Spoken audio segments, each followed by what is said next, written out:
Today we're going to talk all about rake knives. Now these are some of the highest value folding knives and multi-tools that I have personally ever seen.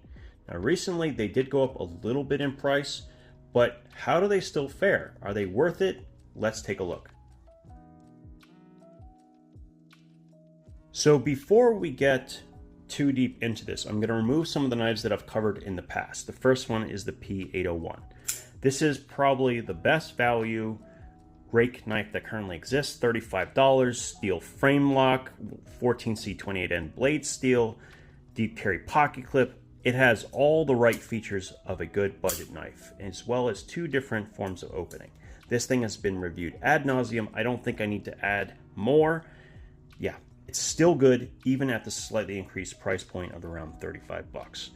Now, I've also covered this. This is the LD42B, I want to say, and it has a pair of a set of really good tools, including a very large saw, a very large scissor, a inline reamer awl that's tucked in below it that's very long, and a bunch of other features. These have been covered as well, and if you like, maybe we can revisit this as part of a comparison to some of the larger Swiss Army knives.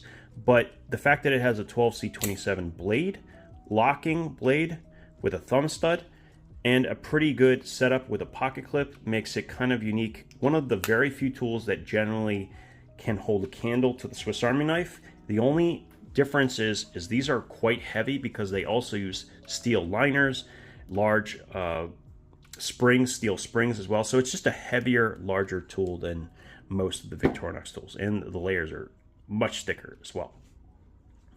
Now we're going to put those away. These four are new, and so we're going to cover these mostly. Starting with this, I believe this is the P155. They mostly have numbers, no names, and this is a huge belly knife, also in 14C28N. I'll be putting a posting. This is the current price right now as of filming. A surprisingly comfortable handle, maybe just that curvature. I'm not exactly sure what the best purpose of this knife would be. Let me know down in the comments, what would you use this shape for, and why would you carry it over any of the others? But the action is still excellent. It can be reverse flicked. It has multiple forms of deployment. One direction pocket clip, which is unfortunate, but you know, here we are. The other thing is they cut into both areas of the handle, mostly I'm sure for looks, and I would have loved to have seen it just contoured. It just would have made for an even more ergonomic handle. So that's the only real critique I have for this. All these knives I believe are under 50 bucks, so it's hard to complain too much when you're getting so much for the money. Everything that you just saw is all OEM'd by SRM or Sanrenmu, who does the knives for Boker as well, and many other brands. So really good quality. Yeah, good amount of area for sharpening. Just a great knife. Not much more to say with this one. Good choice under 50 bucks. And then there's this, which is the P135. Now these are all steel frame lock knives, but they thankfully have hollowed them out quite a bit, removed quite a bit of weight from them. Way before we started to see the steel button locks from CJRB and Artisan Cutlery, these have been around for a lot longer. And the prices are really good. So this is once again a sub $50 knife, 14C28N. Kind of an interesting shape on the blade, but they have done a great job with the blade grind itself. There's plenty of space for sharpening, and it's an even grind, so really nicely done. Surprisingly comfortable hands considering all of these angled edges that you would think would dig in. But no, it's actually quite comfortable. It is right hand only, unfortunately, but I think that's to kind of preserve some of the looks. It has what's called a beta lock, and the whole point here is that it can't disengage while that beta lock is engaged. Just be aware, that thing where they say, you know, it makes it like a fixed blade does not mean it makes it into a fixed blade. I've actually tested this, so trust me on this. Just think of it like just a bonus. I'm not sure it's even necessary personally, but it is there if that's something that gives you a little bit better peace of mind. Now the next two tools are the ones I'm most excited about, really. Especially this little keychain tool.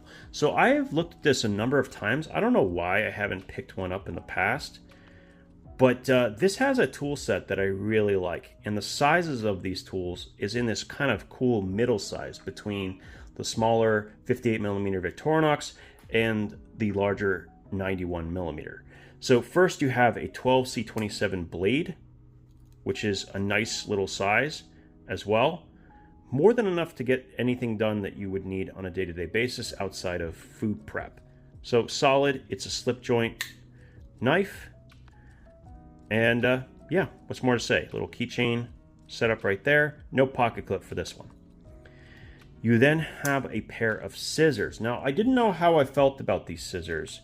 One of the things I was worried about is that sometimes with these integrated springs, the whole blade will move as you press the button. So if I hold this steady, you can see that the stable arm, which is this one here, doesn't move, which is a very good sign. That means the spring tension on this blade is higher than is on the spring.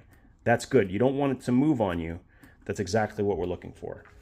Now, how good does this cut? Well, we're going to use our survivor cord here, which is kind of my standard to kind of get it done.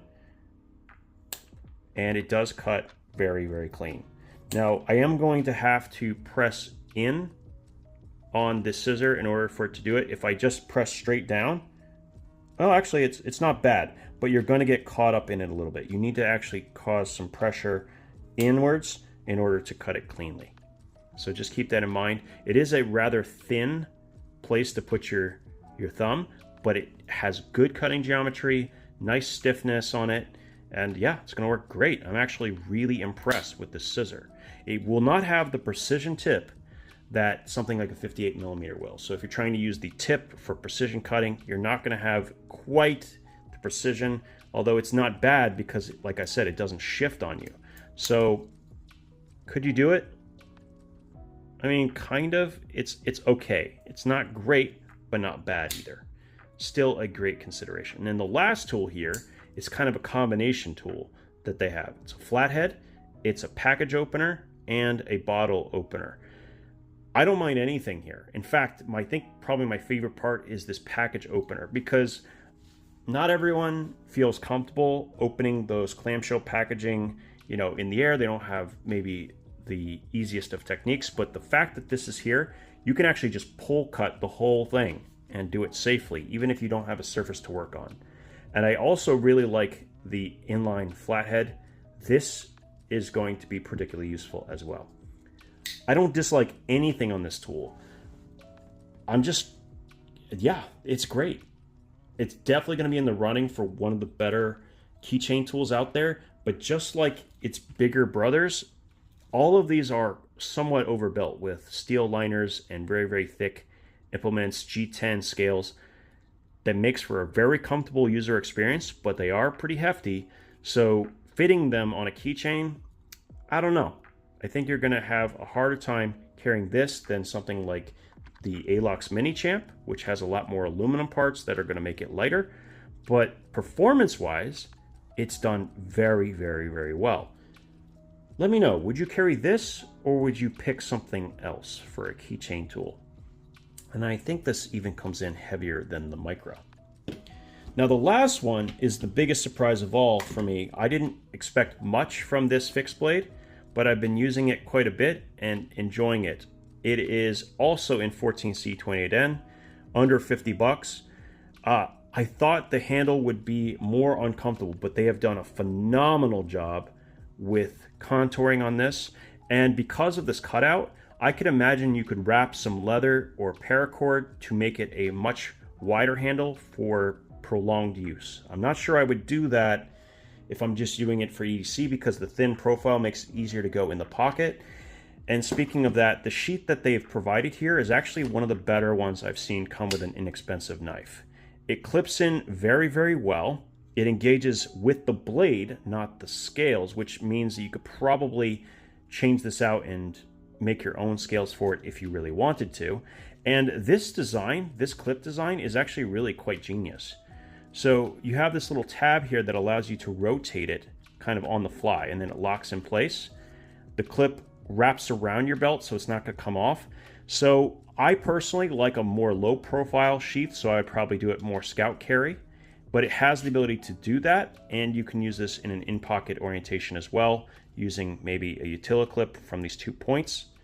So a lot of options to use this knife. The way that the blade goes in too, it's got a lot of space to not bump into things. So I do really like this knife.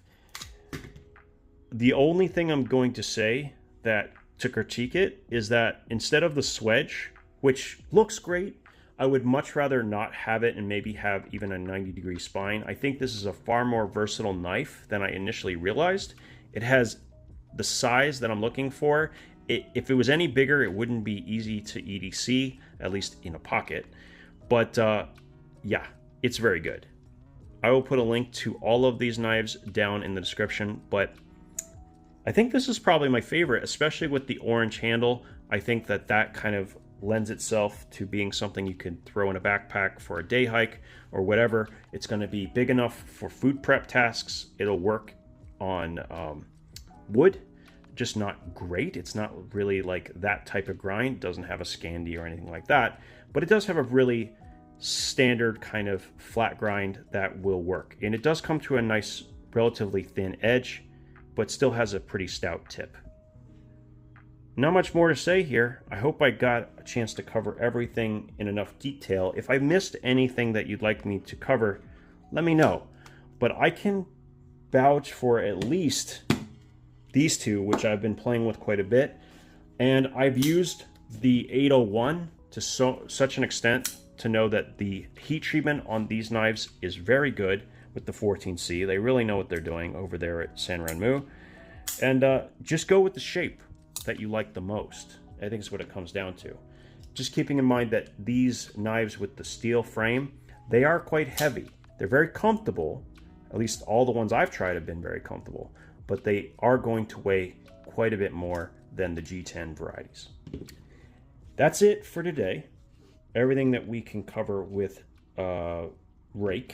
And yes, I know it's spelled Ruike or Ruike or whatever, but that's actually what they said it should be called. Yeah, still a good knife, still a good value. A little bit more competitive though in this marketplace at these price points. There's just so many brands out there. If you really are attracted to these designs, yeah, they're still going to be great. They're still going to be good value. And I think that this one and this one especially, there's not much competition for them. So really, really good choices here, and you can't go wrong with any of these others either. So thanks again for your time, and we'll talk again soon.